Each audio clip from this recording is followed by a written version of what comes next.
গল্প কবিতা পাঠে সকলকে স্বাগত জানিয়ে শুরু করছি আজকের পাঠ। নেতাজি সুভাষচন্দ্র বসুর অসমাপ্ত আত্মজীবনী ভারত পথিকের সপ্তম পরিচ্ছেদ। Presidency college ২। কলকাতার রাজনৈতিক আবহাওয়া ও ছাত্রদের মধ্যে সন্ত্রাসবাদী বিপ্লবীদের প্রচার কার্য সত্ত্বেও কয়েকটি অভাবনীয় ঘটনা না ঘটলে আমি রাজনৈতিক দিক দিয়ে কিভাবে গড়ে উঠতাম বলতে পারি না। হয় কলেজে, না হয় হোস্টেলে প্রায়ই এমন কয়েকজনের সঙ্গে সাক্ষাৎ হতো যাঁরা পরে শুনেছিলাম সন্ত্রাসবাদমূলক বৈপ্লবিক আন্দোলনের বিশিষ্ট লোক ছিলেন এবং পরে পলাতক হয়েছিলেন, কিন্তু আমি কখনো তাঁদের প্রতি আকৃষ্ট হইনি। মহাত্মা গান্ধীর মতো অহিংসায় বিশ্বাস করতাম বলে নয়, তার কারণ ছিল এই যে আমি তখন আমার নিজের এক জগতে বাস করছিলাম এবং বিশ্বাস করতাম যে জাতীয় পুনর্গঠনের কার্যপ্রণালীর মধ্য দিয়ে আমাদের দেশবাসীর চরম মুক্তি আসবে। এটা অবশ্যই স্বীকার করব যে আমাদের স্বাধীনতা শেষ পর্যন্ত কিভাবে আসবে সে সম্বন্ধে আমাদের দলের ধারণা মোটেই স্পষ্ট ছিল না। বস্তুত ভারতের প্রতিরক্ষার ব্যাপারটা ব্রিটিশকে দেখাশোনা করতে দিয়ে দেশ শাসন আমাদের নিজেদের হাতে রেখে দেওয়া একটা সম্ভব পরিকল্পনা হতে পারে কিনা কখনো কখনো গুরুত্ব সহকারে আলোচনা করা হতো, কিন্তু দুটি ব্যাপার আমাকে রাজনীতির দিক থেকে গড়ে উঠতে ও নিজের জন্য একটা স্বাধীন কার্যনীতি উদ্ভাবন করতে বাধ্য করেছিল: কলকাতায় ব্রিটিশদের ব্যবহার ও মহাযুদ্ধ। 1909 সালের জানুয়ারিতে স্কুল ছাড়বার পর ব্রিটিশদের সাথে আমার খুব সামান্যই সম্পর্ক ছিল। 1909 থেকে 1913 সালের মধ্যে কখনো কখনো একজন ব্রিটিশ চোখে পড়ত, হয়তোবা স্কুল পরিদর্শনে আগত কোনো পদস্থ কর্মচারী। কটক শহরেও তাদের বড় একটা দেখতে পেতাম না, কারণ সংখ্যায় তারা অল্পই ছিল ও দূরবর্তী কোনো অংশে বাস করত। কিন্তু কলকাতার অবস্থা ছিল অন্যরকম। প্রতিদিন কলেজে যাতায়াতের সময় তারা যে অঞ্চলে বাস করত তার মধ্য দিয়ে আমাদের যেতে হতো। ট্রাম গাড়িগুলোতে অপ্রীতিকর কিছু ঘটা বিরল ছিল না। গাড়িতে যাতায়াতকালে ব্রিটিশগণ ইচ্ছে করেই ভারতীয়দের প্রতি নানা প্রকার রূঢ় ও অপমানসূচক ব্যবহার করত। কখনো কখনো তারা সামনের আসনগুলোতে ভারতীয়রা বসে থাকলে ওইগুলোতে পা তুলে দিত, যাতে ভারতীয়দের শরীরে তাদের জুতোর ছোঁয়া লাগে। বহু ভারতীয় দরিদ্র কেরানি অফিস যাত্রীরা এ অপমান সহ্য করত, কিন্তু অন্য সকলের পক্ষে এ অপমান সহ্য করা কঠিন ছিল। আমার প্রকৃতিটা শুধু যে কেবল স্পর্শকাতর ছিল তাই নয়, শৈশব থেকেই অন্যরকম ব্যবহার পেতে অভ্যস্ত হয়ে এসেছিলাম। প্রায়ই ট্রামে ব্রিটিশদের সঙ্গে আমার ঝগড়া বেঁধে যেত। কদাচিৎ কোনো কোনো ভারতীয় যাত্রীর সঙ্গে তাদের হাতাহাতি হয়ে যেত। রাস্তাঘাটেও ওই একই ব্যাপার ঘটত। ব্রিটিশরা চাইতো ভারতীয়রা তাদের পথ ছেড়ে দেবে এবং যদি তারা এ কাজ না করত তাহলে জোর করে ঠেলে তাদের পাশে সরিয়ে দেওয়া হতো অথবা তাদের কান মলে দেওয়া হতো। এ বিষয়ে অসামরিক ব্যক্তিদের চাইতে ব্রিটিশ টমিরা ছিল আরও খারাপ এবং তাদের মধ্যে গর্ডন হাইল্যান্ডারদের কুখ্যাতিই ছিল সর্বাধিক। রেলগাড়িগুলিতে কখনো কখনো লড়াই করার জন্য প্রস্তুত না হয়ে কোনো ভারতীয়ের পক্ষে আত্মসম্মানের সঙ্গে ভ্রমণ করা কঠিন হতো। রেলের কর্তৃপক্ষ বা পুলিশ ভারতীয় যাত্রীদের রক্ষার কোনো বৈধ ব্যবস্থা করত না। হয় তারা নিজেরাই ব্রিটিশ অথবা অ্যাংলো ইন্ডিয়ান ছিল, কিংবা উচ্চতর কর্তৃপক্ষের কাছে ব্রিটিশদের বিরুদ্ধে নালিশ করতে ভয় পেত। যখন আমি নিতান্ত ছোট ছিলাম তখন কটকের একটি ঘটনার কথা মনে আছে। রেলের উচ্চতর শ্রেণীর কামরা দখলকারী ব্রিটিশরা কোনো ভারতীয়কে সেখানে প্রবেশ করতে দেবে না। এজন্য আমার এক মাতুলকে স্টেশন থেকে ফিরে আসতে হয়েছিল। মাঝে মাঝে আমরা উচ্চ পদে আসীন ভারতীয়দের সম্বন্ধে গল্প শুনতাম। তাদের মধ্যে হাইকোর্টের বিচারপতিও ছিলেন, রেলগাড়িতে ব্রিটিশদের সঙ্গে যাদের সংঘর্ষ ঘটে গেছে। গল্পগুলি স্বভাবতই চতুর্দিকে ছড়িয়ে পড়ত। যখনই এরকম কোনো ঘটনা ঘটতে দেখতাম আমার স্বপ্নগুলি প্রচণ্ড আঘাত পেত এবং শঙ্করাচার্যের মায়াবাদের ভিত্তিমূল পর্যন্ত একেবারে নড়ে উঠত। নিজেকে বোঝানো সম্পূর্ণ অসম্ভব হতো যে কোনো বিদেশির হাতে অপমানিত হওয়া একটা মায়া, যা উপেক্ষণীয়। অবস্থাটা আরও জটিল হতো যদি কলেজের কোনো ব্রিটিশ অধ্যাপক আমাদের প্রতি রূঢ় বা অপমানকর আচরণ করতেন। দুর্ভাগ্যক্রমে এরকম দৃষ্টান্তের অভাব ঘটত না। কলেজে প্রথম বছরে এ সম্বন্ধে আমার কিছু ব্যক্তিগত অভিজ্ঞতা হয়েছিল, তবে সেগুলি তত সাংঘাতিক ধরনের ছিল না। যদিও তিক্ততা সৃষ্টি করবার পক্ষে সেগুলি ছিল যথেষ্ট। জাতিগত এইসব বিরোধে ভারতীয়রা আইনের কোনো সাহায্য পেত না। ফলে কিছুকাল পরে ভারতীয়গণ অনন্যপায় হয়ে প্রত্যাঘাত করতে শুরু করল। রাস্তাঘাটে, ট্রামে, রেলগাড়িতে তারা আর মুখ বুজে সব সহ্য করত না। সঙ্গে সঙ্গে ফল পাওয়া গেল। সর্বত্র ভারতীয়দের সমীহ করে চলা হতে লাগল। তখন চারিদিকে একথা রাষ্ট্র হয়ে গেল যে ইংরেজ দৈহিক শক্তি ছাড়া আর কিছু বোঝে না বা সম্মান করতে জানে না। এই ব্যাপারটি মনস্তত্ত্বের দিক থেকে সন্ত্রাসবাদমূলক বৈপ্লবিক আন্দোলনের ভিত্তি হয়ে দাঁড়িয়েছিল, অন্তত বাংলাদেশে। উপরে বর্ণিত অভিজ্ঞতা স্বভাবতই আমার রাজনৈতিক চেতনাকে জাগ্রত করেছিল, কিন্তু তা আমার মনোভাবকে কোনো নির্দিষ্ট দিকে চালিত করার পক্ষে যথেষ্ট ছিল না। তার জন্য প্রয়োজন ছিল মহাযুদ্ধের ধাক্কা।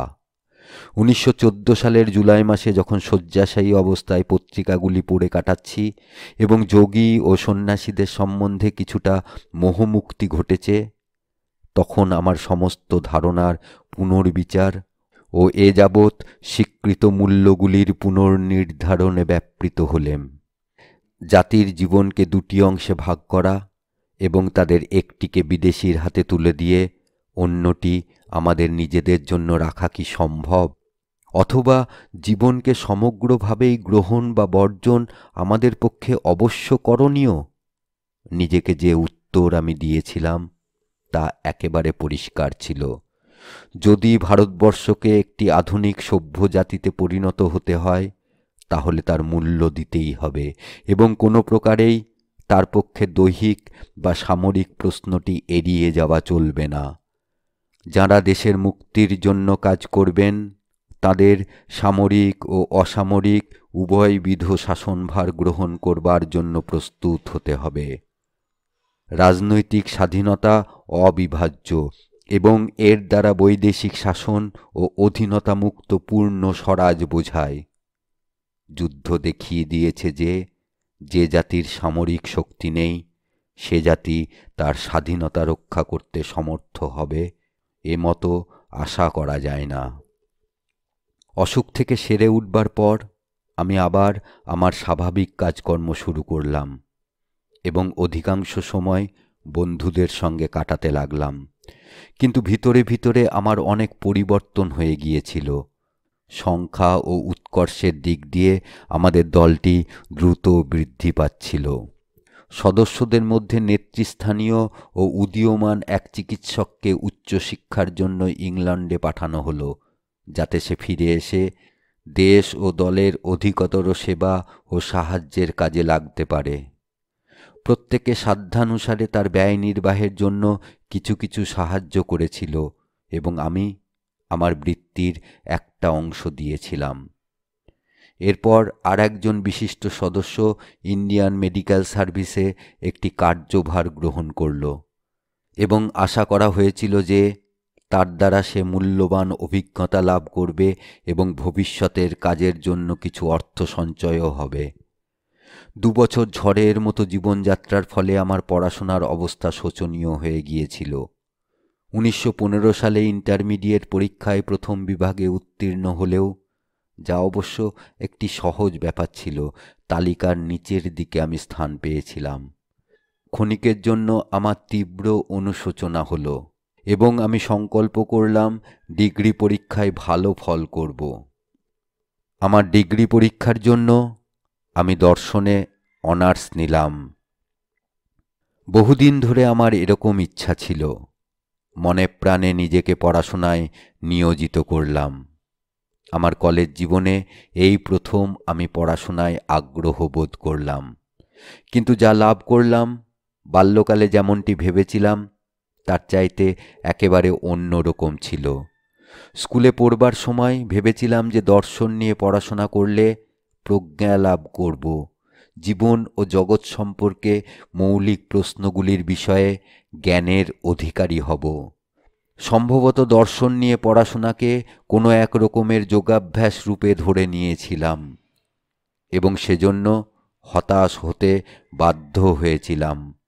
প্রকৃতপক্ষে যুক্তিপূর্ণ চিন্তাশীলতা ও বিচার শক্তির অধিকারী হলাম, কিন্তু জ্ঞান লাভ হলো না। পাশ্চাত্য দর্শন শুরু হয় সংশয় নিয়ে। কেউ কেউ বলেন ইহা শেষও হয় সংশয়ের মধ্যে। সমালোচকের দৃষ্টিতে সব কিছুকে তা বিচার করে, বিশ্বাসের উপর নির্ভর করে কোনো কিছুকে মেনে নেয় না, আর যুক্তির সাহায্যে তর্ক করতে এবং ভুলগুলি ধরতে ইহা আমাদের শিক্ষা দেয়। অন্য কথায় বলা যায়, পূর্বের বদ্ধমূল ধারণাগুলি থেকে এটি আমাদের মনকে মুক্ত করে। এতে আমার প্রথম প্রতিক্রিয়া হলো যে বেদান্তকে অবলম্বন করে এতদিন আমি গড়ে উঠেছি তার সত্যতা সম্বন্ধে প্রশ্ন করা। নিতান্তই জ্ঞানানুশীলনের জন্য জড়বাদের সমর্থনে বহু প্রবন্ধ লিখতে শুরু করলাম। শীঘ্রই আমার দলের আবহাওয়ার সঙ্গে আমার সংঘর্ষ বেঁধে গেল। এই প্রথম আমি বুঝতে পারলাম যে সত্যিকারের কোনো মুক্ত ব্যক্তির পক্ষে প্রমাণ ও যুক্তিভিন্ন কিছু গ্রহণ করা উচিত নয়। কিন্তু এদের মতগুলির মধ্যে গোঁড়ামি আছে, অনেক কিছুই তারা বিনা যুক্তিতেই মেনে নিয়েছে। পড়াশোনা নিয়ে বেশ আনন্দে অগ্রসর হচ্ছিলাম। এমন সময় আমার জীবনে অকস্মাৎ একটি ঘটনা ঘটে গেল। 1916 সালের জানুয়ারি মাসে একদিন সকালে যখন আমি লাইব্রেরিতে ছিলাম তখন শুনলাম যে একজন ইংরেজ অধ্যাপক আমাদেরই শ্রেণীর কয়েকজন ছাত্রের সঙ্গে দুর্ব্যবহার করেছেন। খোঁজ নিয়ে জানা গেল যে আমাদের কয়েকজন সহপাঠী মিস্টার ও এর লেকচার ঘরের পাশের বারান্দা দিয়ে যাচ্ছিল। সেই সময়ে মিস্টার ও গোলমালে বিরক্ত হয়ে ঘর থেকে ছুটে বের হয়ে আসেন এবং ছাত্রদের মধ্যে যারা সামনের দিকে ছিল তাদের অনেককে সজোরে ধাক্কা দিয়ে সরিয়ে দেন। প্রত্যেক ক্লাস থেকে একজন প্রতিনিধি নির্বাচন করার নিয়ম ছিল, যাদের সঙ্গে সাধারণ বিষয়ে অধ্যক্ষ পরামর্শ করতেন, এবং আমি ছিলাম আমার ক্লাসের প্রতিনিধি। তৎক্ষণাৎ ব্যাপারটি আমি অধ্যক্ষকে জানালাম এবং অন্যান্য বিষয়ের মধ্যে এই প্রস্তাব করলাম যে সমস্ত ছাত্রকে অপমান করা হয়েছে, মিস্টার ওর তাদের কাছে ক্ষমা প্রার্থনা করা উচিত। অধ্যক্ষ বললেন যে যেহেতু মিস্টার ও ইন্ডিয়ান এডুকেশনাল সার্ভিসের একজন সদস্য, এ কাজ করবার জন্য তিনি তাকে বাধ্য করতে পারেন না। তিনি আরও বললেন যে মিস্টার ও কোনো ছাত্রের প্রতি দুর্ব্যবহার বা তাদের বিরুদ্ধে বলপ্রয়োগ করেননি, তবে তাদের হাত ধরে সরিয়ে দিয়েছেন মাত্র, যাকে অপমান বলে ধরা যায় না। স্বভাবতই আমরা সন্তুষ্ট হতে পারলাম না এবং পরদিন সমস্ত ছাত্রদের একটি সাধারণ ধর্মঘট হল। এই ধর্মঘটকে ভেঙে দেবার জন্য অধ্যক্ষ সব রকমের দমনমূলক ও কূটনৈতিক কৌশলের আশ্রয় গ্রহণ করলেন, কিন্তু কোনো ফল হল না। এমনকি মুসলমান ছাত্রদের নিরস্ত করার জন্য মৌলভী সাহেবের সকল চেষ্টাও ব্যর্থতায় পরিণত হল। তদ্রূপ স্যার পিসি রায় ও ডাক্তার ডিএন মল্লিকের মতো জনপ্রিয় অধ্যাপকদের আবেদনেও কাজ হল না। অন্যান্য শাস্তিমূলক ব্যবস্থার মধ্যে অধ্যক্ষ সকল অনুপস্থিত ছাত্রের উপর একটা পাইকারি জরিমানা ধার্য করলেন। প্রেসিডেন্সি কলেজের এই ধর্মঘটের সাফল্যে সারা শহরে প্রবল উত্তেজনার কারণ হয়েছিল। ধর্মঘটের ছোঁয়া ছড়িয়ে পড়তে লাগল এবং কর্তৃপক্ষ ঘাবড়াতে শুরু করলেন। আমার অধ্যাপকদের একজন, যিনি আমাকে ভালোবাসতেন, ভয় পেয়ে গেলেন যে ধর্মঘটের নেতাদের একজন হিসেবে আমি বিপদে পড়ব।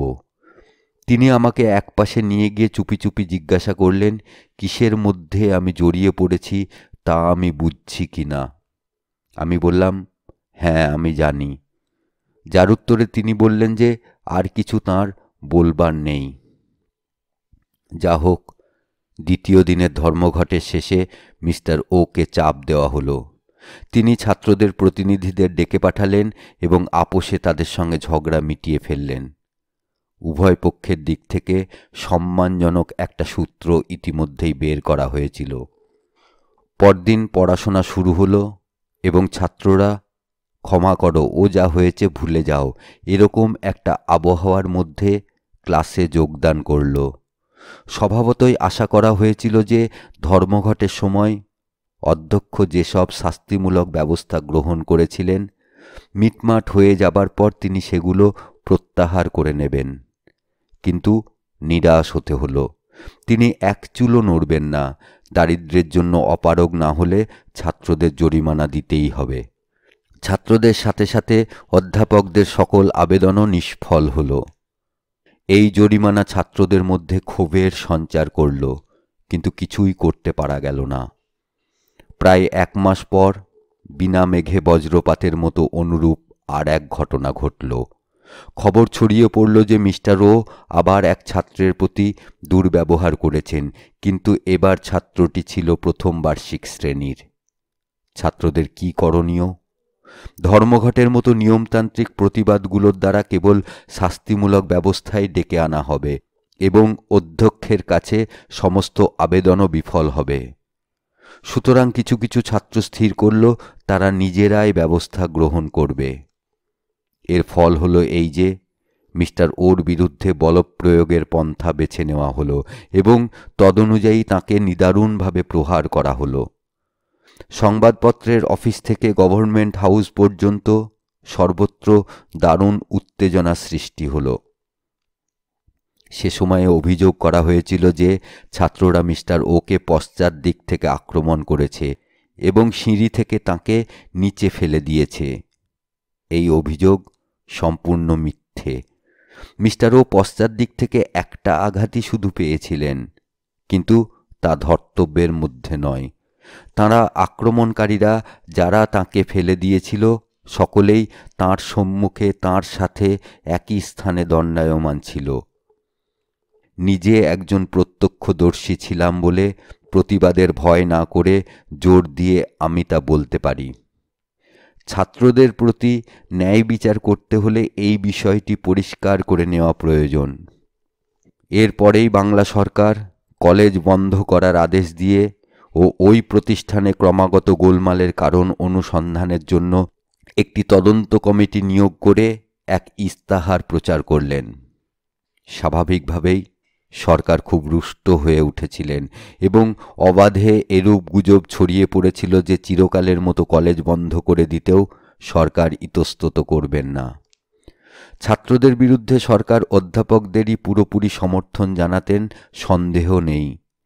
কিন্তু দুর্ভাগ্যবশত সরকারি ইস্তাহার নিয়ে গভর্নমেন্টের সাথে অধ্যক্ষের ঝগড়া বেঁধে উঠল। যেহেতু সরকারি আদেশগুলো তাঁকে পরামর্শ না করেই জারি করা হয়েছিল, তিনি মনে করেছিলেন যে তাঁর আত্মাভিমানে আঘাত লেগেছে ও মর্যাদা ক্ষুণ্ণ হয়েছে। তিনি মাননীয় শিক্ষা সচিবের সাথে দেখা করে সেখানে এক নাটকীয় দৃশ্যের অবতারণা করলেন। পরদিন আর একটা সরকারি ইস্তাহার প্রচার করে বলা হলো যে মাননীয় সচিবকে ব্যক্তিগত গুরুতর ধরনের অপমান করার জন্য অধ্যক্ষকে সাময়িকভাবে পদচ্যুত করা হলো। কিন্তু অধ্যক্ষের হাত থেকে ক্ষমতা চলে যাবার পূর্বে তিনি কিছু কাজ করেছিলেন। তাঁর অপরাধীদের তালিকায় যেসব ছাত্রের নাম ছিল, আমার নামও ছিল তাদের মধ্যে, তাদের সকলকে তিনি ডেকে পাঠালেন। আমাকে লক্ষ্য করে তিনি যে কথাগুলো বললেন প্রায় গর্জন করে উঠলেন। সেগুলো ভুলবার নয়। বোস, তুমিই হচ্ছ কলেজের সব নষ্টের গোড়া। আমি তোমাকে কলেজ থেকে বহিষ্কার করে দিলাম। আমি ধন্যবাদ বলে বাড়ি চলে এলাম। শঙ্করাচার্যের মায়া সম্পূর্ণ অসার বলে বোধ হলো। এরপর শীঘ্রই গভর্নিং বডির সভা বসল এবং অধ্যক্ষের আদেশ অনুমোদন করা হলো। প্রেসিডেন্সি কলেজ থেকে আমি বহিষ্কৃত হলাম। অন্য কোনো কলেজে পড়ার অনুমতি দেবার জন্য বিশ্ববিদ্যালয়ের নিকট আবেদন জানালাম, তা অগ্রাহ্য হলো। সুতরাং কার্যত আমাকে বিশ্ববিদ্যালয় থেকেই একেবারে বহিষ্কৃত করা হলো। এখন কি করণীয়? কোনো রাজনীতিবিদ এই বলে আমাকে সান্ত্বনা দিলেন যে অধ্যক্ষের এই আদেশ দেবার কোনো অধিকার নেই, কারণ তদন্ত কমিটি তাঁর ক্ষমতা গ্রহণ করেছে। সকলের দৃষ্টি নিবদ্ধ হল কমিটির দিকে। প্রাক্তন ভাইস চ্যান্সেলর ও হাইকোর্টের বিচারপতি স্যার আশুতোষ মুখোপাধ্যায় কমিটির সভাপতি হয়েছিলেন। স্বভাবতই আমরা সুবিচার আশা করেছিলাম। ছাত্রদের পক্ষ থেকে যাদের সাক্ষ্য দিতে হয়েছিল তাদের মধ্যে আমিও একজন ছিলাম। আমাকে সোজাসুজি একটা প্রশ্ন করা হলো, মিস্টার ওয়ের ওপর এই আক্রমণকে আমি সমর্থন করি কিনা। আমি উত্তর দিয়েছিলাম যে যদিও এই আক্রমণকে সমর্থন করা যায় না, কিন্তু ছাত্রদের উত্তেজিত হওয়ার গুরুতর কারণ ছিল। তারপর আমি গত কয়েক বছরে প্রেসিডেন্সি কলেজে ব্রিটিশদের কুকীর্তিগুলোর আনুপূর্বিক বিবরণ দিতে শুরু করলাম।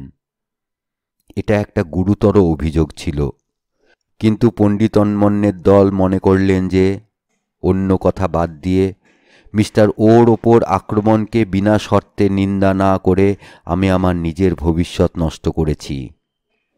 তবুও আমার মনে হয়েছিল যে আমার ওপর তার ফল যাই হোক না কেন, আমি ঠিক কাজই করেছি। অনুকূল কিছু ঘটতে পারে নৈরাশ্যের মধ্যেও এরূপ একটা আশা নিয়ে আরও কিছুদিন কলকাতায় থেকে গেলাম। কমিটি রিপোর্ট পেশ করলেন এবং তাতে ছাত্রদের অনুকূলে একটা কথাও ছিল না, কেবল আমার নামটাই আলাদা করে উল্লেখ করা হয়েছিল। অতএব আমার ভাগ্য নির্ণীত হয়ে গেল। ইতিমধ্যে কলকাতার রাজনৈতিক আবহাওয়া ক্রমেই খারাপের দিকে যাচ্ছিল। পাইকারিভাবে গ্রেপ্তার করা হচ্ছিল এবং সর্বশেষ শিকার যারা হয়েছিল তাদের মধ্যে প্রেসিডেন্সি কলেজের কয়েকজন বহিষ্কৃত ছাত্র ছিল। আমার জ্যেষ্ঠ ভ্রাতারা শঙ্কিত হয়ে জরুরি পরামর্শ করলেন। সকলেই একমত হলেন যে কোনো বিশেষ কর্মোপলক্ষে ছাড়া কলকাতায় থাকা অত্যন্ত বিপজ্জনক। অতএব আমাকে কটকের মতো শান্তিপূর্ণ এবং অপেক্ষাকৃত নিরাপদ কোনো স্থানে পাঠিয়ে দেওয়া উচিত। রাত্রিতে ট্রেনের মধ্যে বাঙ্কের উপর শুয়ে গত কয়েক মাসের ঘটনাগুলো আবার বিচার করে দেখলাম। আমার ছাত্রজীবন শেষ হয়ে গিয়েছে এবং আমার ভবিষ্যৎ অন্ধকার ও অনিশ্চিত। কিন্তু আমি দুঃখিত হইনি। যা করেছি তার জন্য আমার মনে বিন্দুমাত্র অনুতাপ ছিল না। বরং আমি যে ঠিক কাজ করেছি, আমাদের সম্মান ও আত্মমর্যাদার জন্য লড়েছি এবং মহৎ এক উদ্দেশ্যে নিজেকে উৎসর্গ করেছি, এজন্য আমার মধ্যে এক পরম তৃপ্তি ও আনন্দবোধ ছিল। নিজেকে বোঝালাম ত্যাগ বিনা জীবনের মূল্য কী, এবং ঘুমিয়ে পড়লাম। 1916 সালের ঘটনাগুলোর অন্তর্নিহিত তাৎপর্য তখন আমি সামান্যই বুঝতে পেরেছিলাম। আমার অধ্যক্ষ আমাকে তাড়িয়ে দিয়েছিলেন বটে, কিন্তু তিনি আমার ভবিষ্যৎ জীবনের গতি ঠিক করে দিয়েছিলেন। আমি আমার নিজের সামনে একটা দৃষ্টান্ত স্থাপন করেছিলাম। ভবিষ্যতে যা থেকে সরে আসা আমার পক্ষে সহজ হবে না। এক সংকটের মধ্যে সাহস ও স্থৈর্য নিয়ে দাঁড়িয়েছি এবং আমার কর্তব্য পালন করেছি। আমার মধ্যে আত্মবিশ্বাস ও সেই সঙ্গে উদ্যমশীলতা গড়ে উঠেছিল, যা ভবিষ্যতে আমার খুব কাজে লাগবে। অত্যন্ত সীমাবদ্ধ ক্ষেত্র হলেও নেতৃত্বের ও তার আনুষঙ্গিক আত্মত্যাগের স্বাদ আমি পেয়েছিলাম। এক কথায় আমার চরিত্র তৈরি হয়ে গিয়েছিল এবং প্রশান্ত চিত্তে ভবিষ্যতের সম্মুখীন হতে সমর্থ হয়েছিলাম।